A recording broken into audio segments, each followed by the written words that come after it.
तो जैसा कि मैंने आप लोगों से कहा था कि चैनल को सब्सक्राइब कर लीजिए, आपके लिए एक से बढ़कर के एक गाइडेंस और मोटिवेशनल वीडियो लेकर के आएंगे इस चैनल पे और बढ़िया तरीके से आपकी जीडी में तैयारी करने में मदद करेंगे। ठीक है, तो आज हम आप लोगों के सामने हाजिर हैं 100 डेज चैलेंज एसएससी जीडी के लिए लाके। अब जैसे कि आप लोगों के पेपर में 100 दिन बचा हुआ है और काफी ऐसे बच्चों को मैं देख रहा हूं इतनी गलतियां किए जा रहे हैं कि देख करके लग नहीं रहा कि उनका सिलेक्शन होगा। ठीक है, तो आज मैं बताने वाला हूं इस वीडियो के अंदर में कि कौन ऐसी गलती है जो वो कर रहे हैं लेकिन आप मत करना, और दूसरी बात यहाँ पर कौन सी ऐसी चीजें हैं जिसको आपको फॉलो करना चाहिए ताकि 100 दिनों के अंदर में आप 160 में 160 स्कोर लेकर के आ सको। तो पहली बात, मैं स्वागत करता हूं आपके अपने इस चैनल पे। मेरा नाम है आदित्य रंजन और मैंने एक साथ 5 सरकारी नौकरियां निकाली हैं, जिसमें सबसे पहले सीजल में एक्साइज इंस्पेक्टर के पद पे सेलेक्ट हुआ, सीएचएसएल में ऑल इंडिया रैंक 119 रहा, सीडीएस हमने 3 बार निकाला और न जाने और भी कितनी सारी गवर्नमेंट जॉब्स हमारी बैक टू बैक होती रही। ये 1 सालों के अंदर में हमारा एक्सपीरियंस था। उसके बाद में आज हमारे बच्चों के रैंक्स आते हैं। अब बारी आप लोगों का सिलेक्शन दिलाने का है। तो यहाँ पर जो हमारा एक्सपीरियंस है उसके आधार पर हमने ये वीडियो बनाई है और उसमें हमने अच्छे से बताया है कि वो गलती आप मत करना जो पूरी भीड़ को मैं अभी देख रहा हूं कि गलती वो कर रहे हैं। ठीक है, इसीलिए वीडियो को लास्ट तक देखना और सहमत होगा तो कमेंट जरूर करना। सबसे पहले मेरे भाई देखो, भारत में क्या है, अलग अलग पेपर होते हैं, तो अलग अलग वर्ग के बच्चे हैं। सीजल की भीड़ अलग है, सीएचएसएल की अलग है, जीडी की अलग है। अगर आप जीडी में देखोगे ना तो यहां पर जो बच्चों का फोकस होता है वो ज्यादा फोकस वीडियो पे 6-6 घंटे की मैराथन और 12-12 घंटे की मैराथन के ऊपर में है, और ये उनकी सबसे बड़ी गलती है।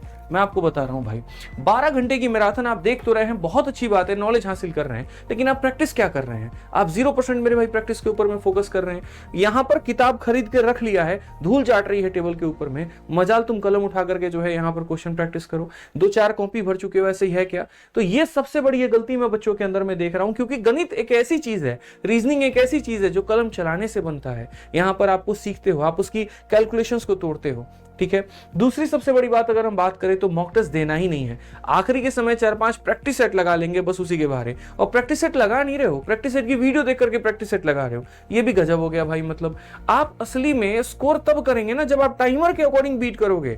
ठीक है, आपको कैसे पता वहां पर कि पेपर में आपकी धड़कनें क्या रहने वाली है, आपकी स्पीड क्या होने वाली है, आपको नर्वसनेस आएगा कि नहीं आएगा, आपको ये बात कैसे पता है? वो तब पता चलेगा ना जब पर्टिकुलरली लैपटॉप में मॉक लगाओगे, टाइमर का आपका चलता रहेगा, उसके बाद क्वेश्चंस की प्रैक्टिस करोगे। वीडियो के प्रैक्टिस सेट के देखने से मेरे भाई आपका प्रैक्टिस हो जाने वाला है। ये सबसे बड़ी गलती आप करते हो। तीसरा, बकवास चीजों के ऊपर में ज्यादा फोकस है। कुछ भी पढ़े जा रहे हैं, कहीं भी पढ़े जा रहे हैं, सही कंटेंट क्या है कोई मतलब ही नहीं है, प्रीवियस ईयर से अटैच है कि नहीं है कोई मतलब ही नहीं है। ठीक है, ये चीजें बड़ी गलती है, जरूरी चीजें छोड़ करके जा रहे हो। अब आपको दिख रहा है यहाँ पर कि पिछली बार कंपाउंड इंटरेस्ट में कितने सारे टाइप पूछे गए थे। हिंदी में काफी ऐसे टॉपिक्स थे जो बिल्कुल भी एकदम नया पूछा गया था, लेकिन आप उसको ना पढ़ करके बाकी चीजों के ऊपर में पूरा फोकस है। 5 साल 6 साल का जो इतिहास उसी के ऊपर में चला आ रहा है, ओल्ड पैटर्न के ऊपर में भी पूरा का पूरा ध्यान है आपका। ये एक सबसे बड़ी गलती है। ठीक है, तरीके से आश्रित हो जाना। ठीक है यार, मैं मान रहा हूं कि आपका जो बैकग्राउंड रहा बहुत स्ट्रांग नहीं रहा, आप ग्रामीण क्षेत्र से आए, लेकिन आप ये तो देखिए कि आप कितनी प्रतिष्ठित नौकरी की बात कर रहे हैं, और उसके लिए अगर आप अपना लेवल नहीं बढ़ाएंगे तो कष्ट किसको होगा? आप ही को होगा ना। तो इससे बढ़िया मेरे भाई एक्सेप्ट करो कि इस चैलेंज को लेकर के और अपने लेवल के ऊपर में काम करो। ठीक है, जब तक इसके ऊपर में काम नहीं करोगे तब तक बात बनेगी नहीं, क्योंकि अगर वास्तविकता में जीना है तो कुछ मत करो। 2024 का जीडी का पेपर देख लो, उसमें यहाँ पर आपका कंपाउंड इंटरेस्ट का क्वेश्चन कितना तगड़ा पूछा गया था, और जो लेवल है, जिन लेवल के क्वेश्चंस की आप प्रैक्टिस कर रहे हैं, अगर आपको लग रहा है कि उसके आधार पर आप जो है पहले के सारे क्वेश्चन लगा सकते हैं, तब तो बढ़िया बात है, आप अच्छे ट्रैक पे हैं। लेकिन अगर नहीं लग रहा है ना तो वाकई में एक चिंता का विषय है। तो जो ये गलतियां आज के समय बच्चे कर रहे हैं वो मेरे भाई यहाँ पर ये है। अब उसका निदान क्या है, कैसे पढ़ना है, कैसे क्या करना है, हम आपको बताएंगे। तो वीडियो को शुरू से लेकर के अंत तक देखिएगा मेरे भाई। सबसे पहले बात करते हैं जीडी के सिलेक्शन के बारे में। तो देखो कितनी वैकेंसी आई है, क्या आई है, ये लगभग आपको पता होगा। ठीक है, हम बात कर लेते हैं प्रक्रिया के बारे में। तो सबसे पहले आप यहां पर जीडी में सेलेक्ट होने के लिए पहले टियर 1 का पेपर देते हैं, जो कंप्यूटर बेस्ड एग्जामिनेशन होता है, 160 नंबर का पेपर होता है। उसके बाद में आपका यहां पर फिजिकल एफिशिएंसी टेस्ट यानी दौड़ होती है, उसको पार करने के बाद में फिजिकल स्टैंडर्ड टेस्ट जिसमें हाइट और सीना नापा जाता है। लास्ट में आपका मेडिकल होता है। सारी प्रक्रिया होने के बाद में डॉक्यूमेंट वेरीफाई करवा करके आपको आपकी नौकरी दे दी जाती है। तो अभी जो नोटिफिकेशन आया है उसके अकॉर्डिंग इसमें 100 दिन बचे हुए हैं। तो 100 दिनों में इसकी खोपड़ी में छेद कैसे करें वो हम आपको आज बताने वाले हैं।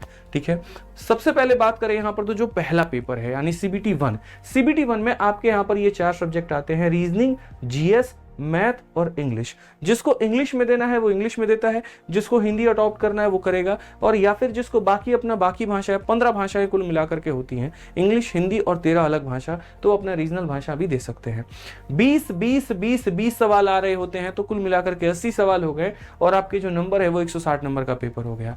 आज के समय मेरे से पूछोगे सर हाईएस्ट मार्क्स कितना गया है, तो मेरे भाई कम से कम 50 ऐसे बच्चे हैं जिनके नंबर 160 में 160 से भी ऊपर है। क्यों? एक तो नॉर्मलाइजेशन का फायदा मिल गया, और दूसरा एनसीसी की वजह से उनके मार्क्स बढ़ गए, तो वो 160 से ऊपर स्कोर कर पाए। मतलब यहां पर जो कंपटीशन है बहुत तगड़ा है। अलग अलग राज्यों के कट ऑफ में आपका राजस्थान, दिल्ली, हरियाणा, यूपी, बिहार, इनके कट ऑफ बहुत तेजी में भाग रहे होते हैं, बहुत ऊपर होते हैं। तो अगर आपको इनमें सेलेक्ट होना है भाई, तो मेहनत बहुत करनी पड़ेगी। इसलिए मैं आपको आज दे रहा हूं 100 डेज चैलेंज, और चैलेंज नहीं मेरे भाई, एक हार्ड चैलेंज मैं आपको दे रहा हूं। अब वीडियो देखने के बाद आप बोलोगे गुरुजी हम तो एकदम जो है इसको फॉलो करेंगे ही करेंगे, कसम खा रहे हैं, लेकिन मन में दूसरी बार ये भी सोचोगे, जब मैं वीडियो के अंदर पहुंचूंगा ना, मैं आपको बता रहा हूं आपके लक्षण क्या होंगे। आप यहां पर बोलोगे बहुत बढ़िया पीपीटी रहा, बहुत बढ़िया गाइडेंस वीडियो रहा, प्यारा सा कमेंट भी करोगे, सर आपने तो हमारी आंखें खोल दी, अब से हम तैयारी करेंगे। लेकिन फॉलो करोगे अगले दिन के सुबह से। कुछ लोग तो ऐसा होंगे, अरे अभी हफ्ता चलने देते हैं, मंडे से हम लोग फॉलो करेंगे, संडे से हम लोग फॉलो करेंगे। ना वो तुम्हारा सुबह आना है, ना तुम्हारा मंडे आना है, ना मेरे भाई संडे आना है। और ये मैं फैक्ट बता रहा हूं आपको। मतलब अगर अभी आप इस वीडियो को बंद कर करके और उसके बाद आधे घंटे बाद आप घूमने चले गए, कुछ और करने चले गए ना, तो 50% इसकी चीजें आपके दिमाग से उतर जाएंगी। ज्यादा से ज्यादा अच्छा काम ये करोगे, स्क्रीनशॉट लेके रख लेंगे। मेरे भाई दोबारा वक्त भी नहीं मिलेगा तुमको उस स्क्रीनशॉट देखने का, ये तुम्हारी वास्तविकता मैं बता रहा हूँ। देखते तो आप लोग यूट्यूब पर आए दिन बहुत कुछ है, फॉलो कितना कर लेते हैं जरा आप अपने आप से खुद पूछिएगा। तो ये मेरे भाई जो वीडियो फॉलो करने वाले नहीं है ना, वो यहीं पर छोड़ दें, मत देखे आगे, कोई जरूरत नहीं है। मैं चाहता हूँ ये वीडियो को, ये चैलेंज सिर्फ वही बच्चा ले जो मेरे भाई दमखम रखता है इसको पूरा करने का, इसकी बदनामी ना हो, इससे मेरे भाई जो है पूरा इसको चैलेंज को करें यहाँ पे, क्योंकि हर किसी की बस की बात नहीं है। और जिसने 100 डेज चैलेंज को ले लिया, पूरा कर लिया, यूं मान लो उसका सिलेक्शन मेरे भाई होकर के रहेगा, उसकी नौकरी कहीं नहीं गई है। ठीक है, तो आइए शुरुआत करते हैं सबसे पहले 100 डेज चैलेंज को लेकर के। सबसे पहला चैलेंज आपको ये है कि 9 घंटे की पढ़ाई आपको मिनिमम करनी ही पड़ेगी। देखिए, अगर आपके पास में समय ज्यादा होता, मैं 7 घंटे भी बोल सकता था, मैं 6 घंटे भी बोल सकता था, बट दोस्त आप ये समझो कितनी बढ़िया बात है, 100 दिनों के अंदर में 30 से 40 हजार रुपए कमाने वाली एक बहुत ही भारत में शानदार नौकरी, जो कांस्टेबल लेवल के ऊपर में है, जो सेंट्रल गवर्नमेंट के अंदर में है, जो आपको भारत में एक्सपोजर करने का मौका देती है, अलग अलग विभाग में काम करने का देती है, और मात्र 100 दिनों के पढ़ाई में, मतलब आपको 9वीं पास से 10वीं पास बनने में भी आपको 1 साल लगता है, 8वीं से 9वीं में जाने में आपको 1 साल लगता है, आपको मेरे भाई इंटरमीडिएट पास करने में 2 साल लगते हैं, ग्रेजुएट होने में आपको 3 साल लगता है। लेकिन आप सोचिए 100 दिनों में अगर आप एक सरकारी नौकरी पा ले रहे हैं, कितनी बड़ी बात है। तो ये कैसे हो सकता है? ये तभी हो सकता है जब आप 9 घंटे दृढ़ निश्चय के साथ में बैठे। अब ये नहीं 9 घंटे में है, सर ने बोला है 9 घंटे चला देंगे, अब बढ़िया से वीडियो चला रहे हैं, कॉमेडी गाना सुन रहे हैं, एकदम जो है रील देख रहे हैं, ठीक है, चल छैया बज रहा है एकदम आपका यहाँ पे जो है, हुसन तेरा तौबा तौबा चल रहा है, फिर वहां से कहीं और चले गए, वहां से कहीं और चले गए, और फिर बोलो यार हमारा तो नंबर ही नहीं आ रहा, सर ने 9 घंटा कहा था पढ़ने को, हम तो 9 घंटा पढ़ भी रहे हैं। वो 9 घंटे की पढ़ाई भी भाई मेरे 9 घंटे की पढ़ाई नहीं है, डेडिकेशन के साथ पढ़ना पड़ेगा। अगर तुमने मैथ्स की किताब खोली है तो फोकस तुम्हारा मैथ्स की किताब पर होना चाहिए, ना कि तुम्हारे दिमाग में तुम्हारा अपना बाबू सोना वाला चक्कर चल रहा हो। इस बात को ध्यान रखो, ठीक है। दूसरी बात, अगर मैं आपको चैलेंज दूं तो मेरे भाई यहां पर 100 फैक्ट आपको डेली जीएस के याद करने हैं तो करने हैं, जिसमें स्ट्रेटेजी के भी होगा, थोड़ा सा करंट अफेयर भी इसके अंदर मिला लो, और बाकी आपका हिस्ट्री, पॉलिटी, ज्योग्राफी सभी सब्जेक्ट के मिलाकर के रोजाना 100 फैक्ट। आप चाहो तो इसको वीडियो से कंप्लीट करो, आप चाहो तो किसी किताब को ला करके इसको पढ़ो, या आप चाहो तो अपने नोट से पढ़ो, लेकिन आपको 100 फैक्ट पढ़ने हैं तो पढ़ने हैं, ठीक है। तीसरा मेरी तरफ से जो चैलेंज है वो मेरे भाई 20 वन लाइनर करंट अफेयर के, और 20 वन लाइनर मेरे भाई यहां पर आप हिंदी के भी। वन लाइनर का मतलब जैसे मतलब यहाँ विलोम शब्द हो गए, पर्यायवाची हो गए, ठीक है। इंग्लिश में अगर एंटोनिम सिनोनिम आप याद करना चाहो तो कर सकते हो, लेकिन 20 आपको याद रखने हैं तो रखने हैं। ये मेरा थर्ड आपको जो है चैलेंज है यहाँ पे। करंट अफेयर में भी 20 के, और हिंदी इंग्लिश में भी मेरे भाई 20 के यहाँ पे। क्योंकि देखो ये चीजें ऐसी है ना, अगर आप एक दिन में सोचोगे कि यार मैं याद कर लूं, आखिरी के 10 दिनों में करंट अफेयर कबार के रख दूं, संभव नहीं है। भूलोगे ही भूलोगे, खिचड़ी बना के रखोगे, और उसका कोई फायदा नहीं होने वाला है। तो ये चीज ऐसी है ना कि जितना पहले से स्टार्ट करोगे और और जितना पहले करोगे रिवीजन का उतना मौका मिलेगा। जिस चीज को जितनी बार आप पढ़ते हैं आपके दिमाग में उतना ज्यादा फिट होता है, उतने लंबे समय तक वो याद रहता है, ये ध्यान रखिए। आखिरी बात अगर हम बात करेंगे तो 50 मैथ के क्वेश्चन आपको डेली बेसिस पे लगाना है। क्यों मैं डेली बेसिस पे कह रहा हूं? इससे ताकि सिलेबस जल्दी कंप्लीट होगा, कैलकुलेशन के ऊपर में एक अच्छी पकड़ बनेगी और आपको मेरे भाई ये कॉन्फिडेंस जो आएगा वो अलग लेवल का झलकेगा। वीडियो देखना मत मेरे भाई, वीडियो तुम कितने घंटे भी देख रहे हो ना, 2 घंटे 4 घंटे 5 घंटे, वो मैंने लिखा ही नहीं है इसके अंदर में।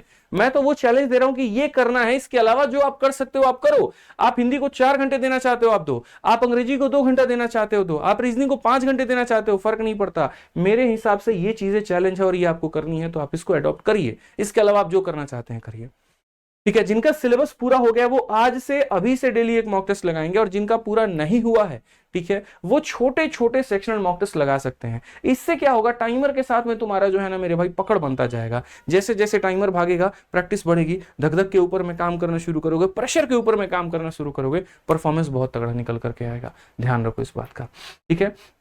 तो अब मैंने 9 घंटे की बात की, तो 9 घंटे में किस विषय के ऊपर में कितना समय दें वो भी मैंने यहां लिख रखा है कि मैथ्स को 3 घंटे देना ही देना है, ठीक है, जिसमें आपको वीडियो भी देखना है और इसी के अंदर में आपको प्रैक्टिस भी करना है। उसी तरीके से रीजनिंग के ऊपर में 1.5 घंटे के अंदर में वीडियो प्लस प्रैक्टिस। आप चाहो तो डेली 20 क्वेश्चन 40 क्वेश्चन इतने के माध्यम से रोज के रोज प्रैक्टिस करोगे या एक सेक्शनल टेस्ट के माध्यम से करोगे तो आपका कोई रीजनिंग छूटा नहीं है, बड़े आसानी से कर पाओगे।